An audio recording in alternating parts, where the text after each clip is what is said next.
didn't take them long. Just days after the Brussels attacks, when the city was still frail, the angry ones descended,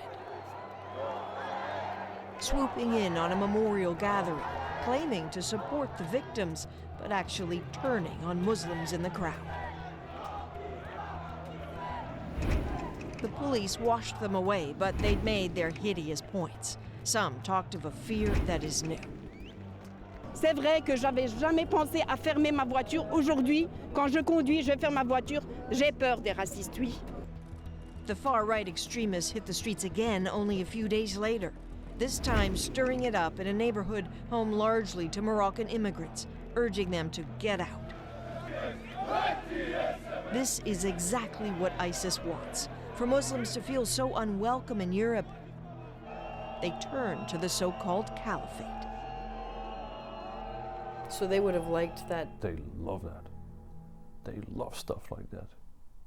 They love people calling out ever since day one that Muslims have no place in Europe and go on, and they love that. Few know ISIS as well as Peter Van Ostein.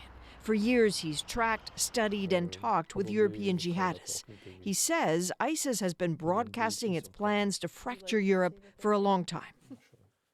If you want to take control out of a nation, and if you want it to be a fertile breeding ground for an Islamic State group, first of all, what you have to do is destabilize the country, profit from this chaos, thrive by this chaos.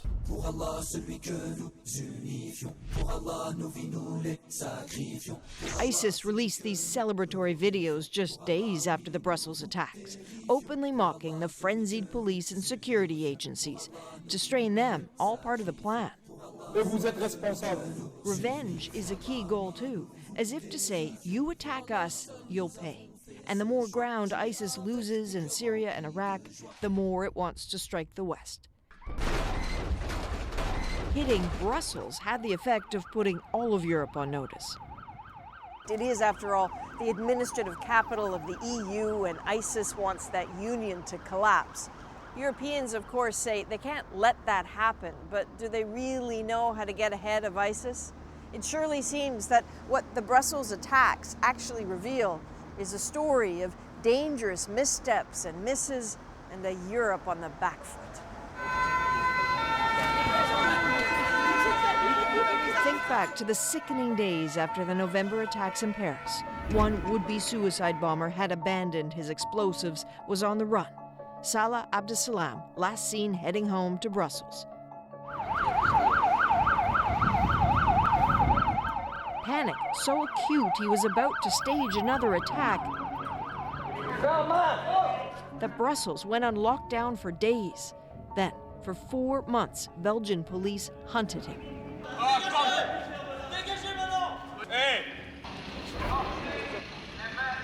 Finally, Friday, March 18th, they found him. He'd been hiding in plain sight, only blocks from his family home. We got him, tweeted a Belgian minister. Salah Abdeslam a aujourd'hui, au cours de ses auditions devant les enquêteurs belges. Surprisingly, the French prosecutor even boasted that Abdeslam was talking to investigators. Authorities treated this moment as if Belgium's fears were finished. No discussion about what Abdesalam's capture might trigger. The threat level wasn't raised in the capital. Then, 4 days later, this.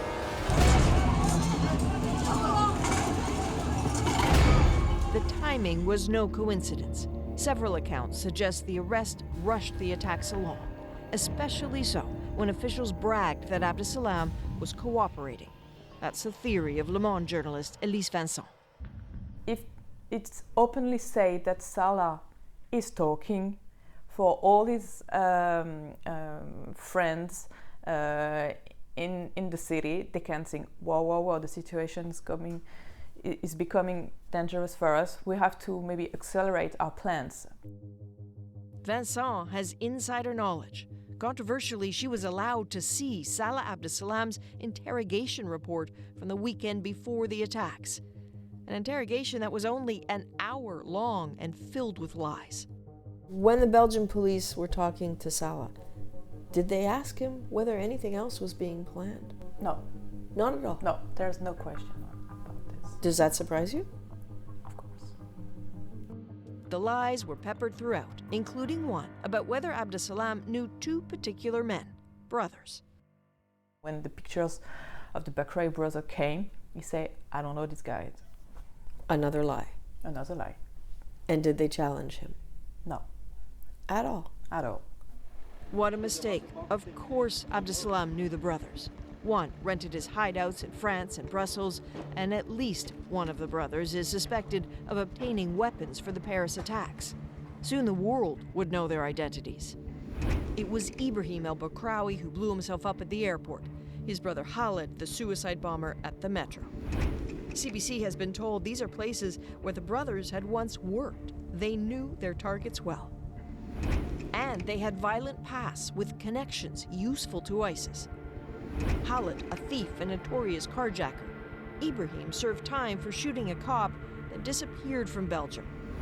8 months ago, he was picked up on the Turkish-Syrian border. The Turkish sent him back to Europe. Nobody took the time to search him or to interrogate him.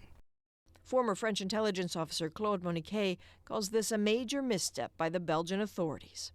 The man was under parole, breaking his parole, so he had at least to go back to jail, and he was caught as a possible foreign fighter at the Syrian border.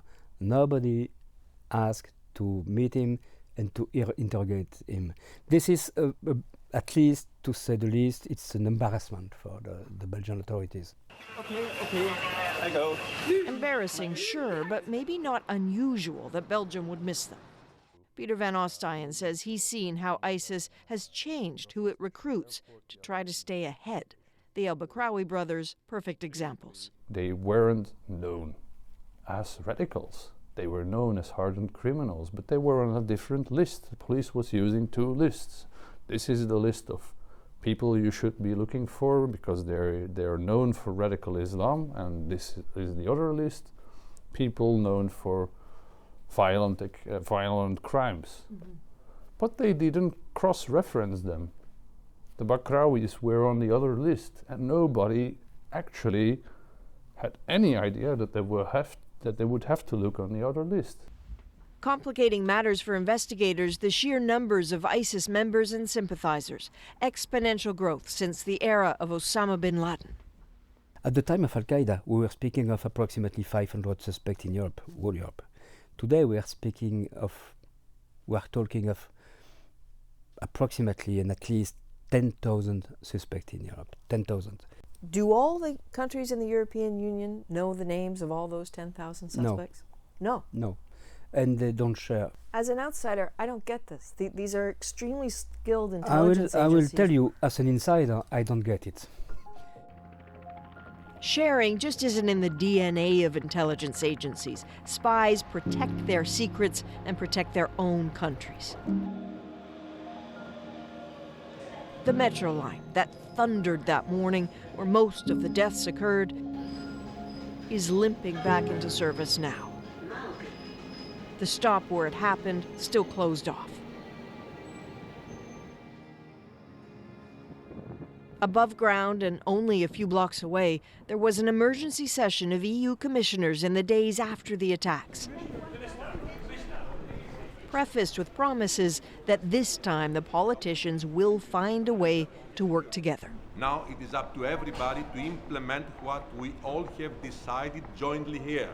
It is the moment, as I said before, to pass from words and decisions to actions. Pledges matter and the pressure to share is extreme, but the bureaucracy of the EU is exhaustingly slow, even in moments of crisis.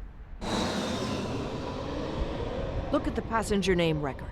A proposal to force airlines to share passenger information, a way to track terror suspects suggested a decade ago, but still not implemented because the EU Parliament just can't agree on the details. How do 28 countries with 28 different ideas on security and privacy ever coordinate when they can't get past the fundamentals? One example, the Danish, for instance, said that foreign fighters in Syria are lost boys who were abroad and that we must help to come back in the society and reintegrate. French say foreign fighters must be killed in Syria. How do you marry those two approaches? Europe has always been an imperfect union, but the tears developing in it now might be especially hard to repair. Not just attacked by a terror network, but by the fearful turning on each other. Scenes as if pulled from the ISIS playbook. Belgian authorities are surely trying. New and important arrests a few days ago are encouraging steps. The biggest catch, Mohamed Abrini, the suspected man in the hat, the third would-be bomber at the Brussels airport, and the man who drove Salah Abdeslam to Paris for the November attacks. He could reveal a lot about how this sprawling terror network operates, but this is hardly an ending and hardly a sign, says Peter Van Ostijen, that Europe's security agencies are actually on top of this. Day by day, I gaze in amazement, like, okay, now this comes out, now this comes out. And day by day, another piece of the puzzle falls. And then when the whole puzzle will lie there at some point, we will say, obvious. But it will be too late. I'm afraid that more attacks will happen before we will even know what we're facing. As warnings go, it's a big one from a man who should know, in a place still trying to figure out just how deep those ISIS roots go. Adrienne Arsenault, CBC News, Brussels.